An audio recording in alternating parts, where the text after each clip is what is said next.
میں اکثر کہتا ہوں، ایک مثال دیتا ہوں، ایک گھر میں چور آ جائیں، ڈاکو آ جائیں جی،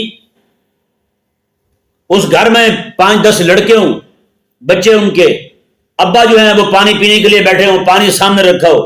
وہ آ کے پانی بھی پی جائیں اور ان کے ابے کو گولی بھی مار دیں، ابا مر جائے، بچے جو ہیں وہ سارے کے سارے پانی کو روئیں، ابا کا پانی پی گئے، ابا کا پانی پی گئے، پانی کو روئیں، ابا کا نام ہی کوئی نہ لے، تو بتائیں بچے جو ہیں وہ بے غیرت ہیں یا نہیں؟ بچے باپ کے وفادار ہیں یا نہیں؟ ہاں جی، ان ذلیلوں کو یہ نہیں سمجھ آ رہی اور پانی قیمتی نہیں ہے، یہاں خون قیمتی ہے تمہارے ابا کا جو بہایا گیا ہے،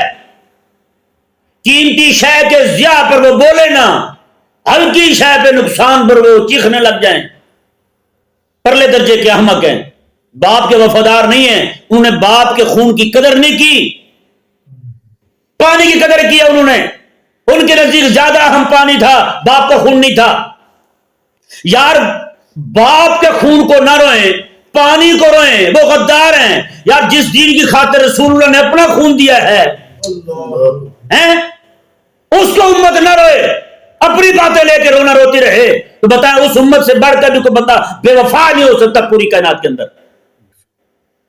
یار وہ دین، جس دین کی خاطر میرے کریم آقا علیہ السلام، اس دین کو میرے آقا علیہ السلام کے سگے چچا، جس کو آقا علیہ السلام فرماتے تھے بہترین چچا ہے میرے، حضرت امیر حمزہ رضی اللہ تعالیٰ عنہ، ان کا خون لگا ہے، ان کا کلیجہ لگا ہے، ان کا جگر لگا ہے اس خون کو، اس دین کو،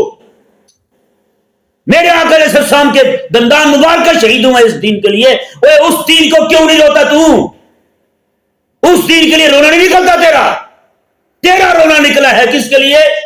چھوٹی چھوٹی باتوں کے لیے، چھوٹی چھوٹی باتوں پر کتابوں میں چھپ جائیں گی، چھوٹی چھوٹی باتوں پر جناب مولوی مناظروں کو چیلنج بھی دے دیں گے، رات دن ادھم مچائے رکھیں گے، امت میں فتنے برپا کریں گے، یہ سارے کام تجھے آتے ہیں؟ ارے وہ دین جو میرے حبیب کریم علیہ السلام نے اپنا گھرانہ نواسا، اپنا ان کے ساتھی 72 بندے شہید کر ہوئے آقا علیہ السلام کے خاندان کے اور حضور کے امت کے وفادار قسم کے لوگ شہید ہوئے جس دین کی خاطر، اس دین کی قدر ہی نہیں ہے تجھے، اس دین کے لیے رونا نہیں آتا تجھے؟